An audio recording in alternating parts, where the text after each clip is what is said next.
क्या सच में सुखी जीवन का कोई राज होता है? क्या धन और बड़ी चीजें ही इंसान को खुशी देती हैं? आज की इस भावुक और ज्ञानवर्धक कहानी में एक छोटा सा तोता एक आदमी को जीवन की ऐसी सीख देता है जो उसकी पूरी जिंदगी बदल देती है। तो आइए सुनते हैं एक तोते ने बताया सुखी जीवन का राज।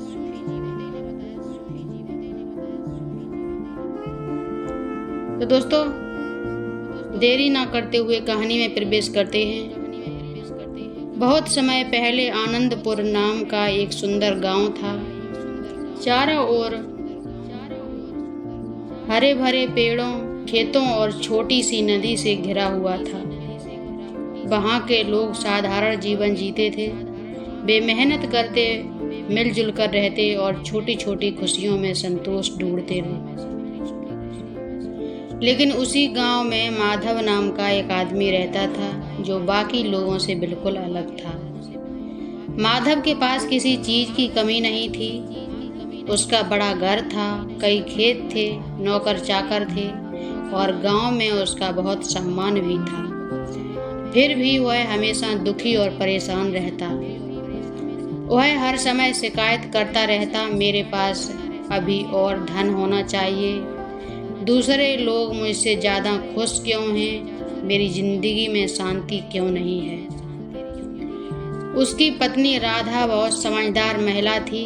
वह अक्सर उसे समझाती, जीवन में सुख धन से नहीं संतोष से मिलता है। लेकिन उसकी समझ में कुछ नहीं आता।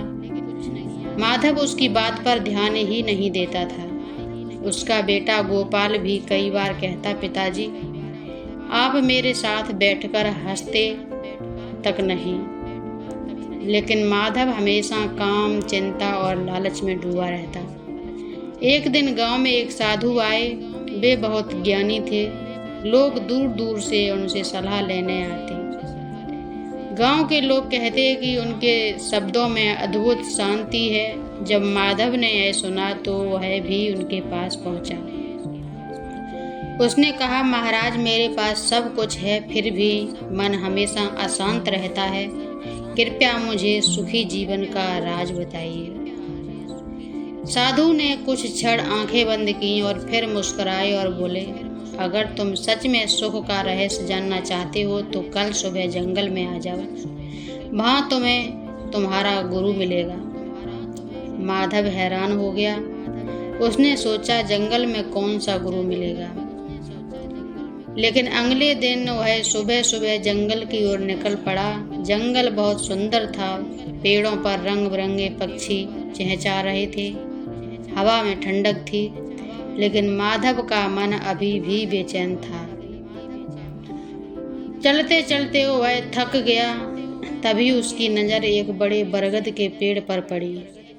उस पेड़ की डाल पर एक हरा भरा सुंदर तोता बैठा था।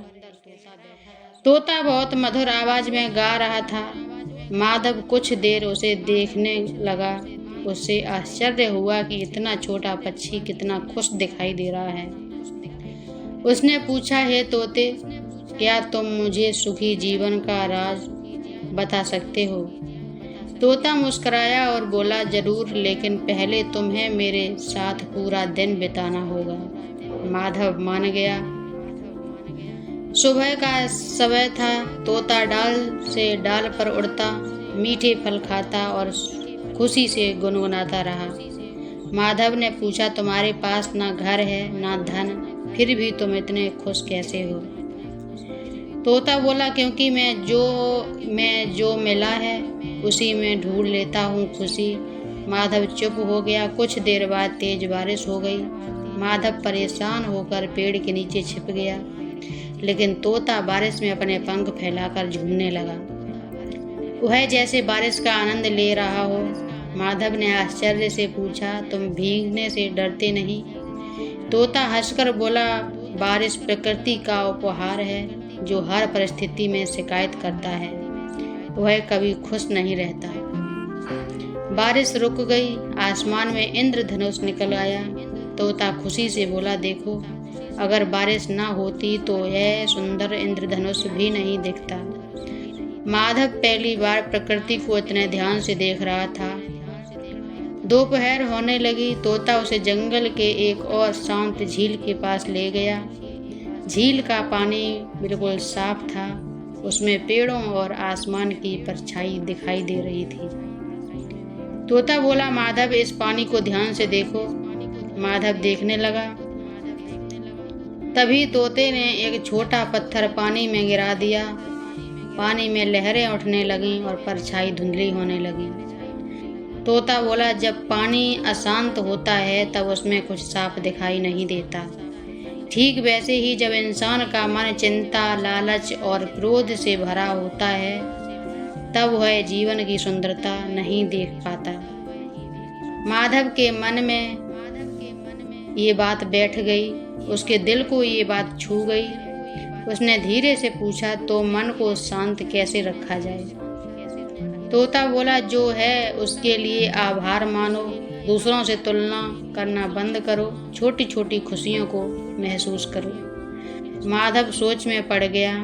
उसे याद आया कि उसने कभी अपने परिवार के साथ बैठकर खुशी महसूस नहीं की। वह हमेशा सिर्फ और ज़्यादा पाने की दौड़ में लगा रहा।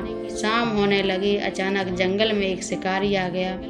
उसे देखकर माधव डर गया, लेकिन तोता घबराया नहीं। वह समझदारी से उड़कर ऊंची डाल पर बैठ गया। शिकारी कुछ देर बाद चला गया। माधव ने पूछा, तुम्हें डर नहीं लगा? तोता बोला, डर सबको लगता है, लेकिन समझदार वही है जो डर को अपने ऊपर हावी ना होने दे। यह बात भी माधव के दिल में उतर गई। रात होने लगी। आसमान में तारे चमकने लगे। तोता एक डाल पर बैठ गया और बोला, अब मैं तुम्हें सुखी जीवन का सबसे बड़ा राज बताता हूँ। माधव ध्यान से सुनने लगा। तोता बोला, सुखी जीवन 3 बातों में छिपा है। पहली संतोष, दूसरा आभार और तीसरा शांत मन। माधव ने पूछा, क्या इतना आसान है खुश रहना? तोता बोला, जिस दिन इंसान छोटी छोटी चीज़ों में खुशी ढूंढना सीख जाता है उसी दिन उसका जीवन बदल जाता है। अगली सुबह माधव गांव लौट आया। वह अब पहले जैसा आदमी नहीं था। उसने सबसे पहले अपने परिवार के साथ बैठकर भोजन किया। राधा और गोपाल हैरान थे। माधव मुस्कुराकर बोला, आज मुझे एहसास हुआ कि सच्ची खुशी परिवार के साथ बिताए हुए समय में होती है। धीरे धीरे उसका व्यवहार बदलने लगा। वह ज़रूरतमंदों की मदद करने लगा। पहले वह मजदूर पर गुस्सा करता था, लेकिन अब उनसे प्यार से बात करता। वह सुबह उठकर पक्षियों को दाना डालता और प्रकृति का आनंद लेता।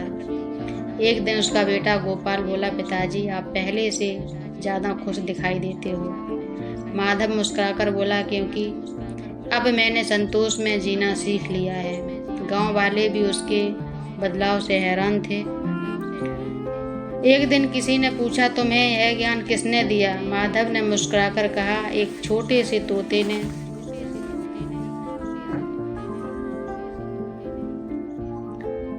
लेकिन माधव जानता था कि उस तोते ने उसे जीवन की सबसे बड़ी सीख दी है। समय बीतता गया। माधव गांव का सबसे दयालु व्यक्ति बन चुका था। लोग उसके पास सलाह लेने आते। वह हमेशा कहता, सुख धन में नहीं, मन की शांति में होता है। एक दिन वह फिर उसी जंगल में गया। उसने बरगद के पेड़ को देखा, लेकिन तोता कहीं दिखाई नहीं दिया। माधव ने आसमान की ओर देखकर कहा, धन्यवाद मेरे मित्र, तुमने मेरी जिंदगी बदल दी। तभी दूर से एक मधुर आवाज़ सुनाई दी। माधव मुस्कुरा उठा। उसे लगा जैसे तोता फिर कह रहा हो, जो मिला है उसमें खुश रहना सीखो। उस दिन माधव शांति से घर लौटा। अब उसके चेहरे पर हमेशा मुस्कान रहती थी। वह हर सुबह भगवान को धन्यवाद देता और अपने परिवार के साथ खुशी से जीवन बिताता।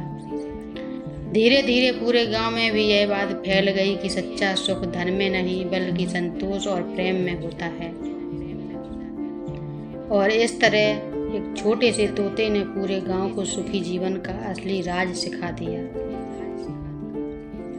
तो दोस्तों, यह कहानी हमें सीख मिलती है। इस कहानी से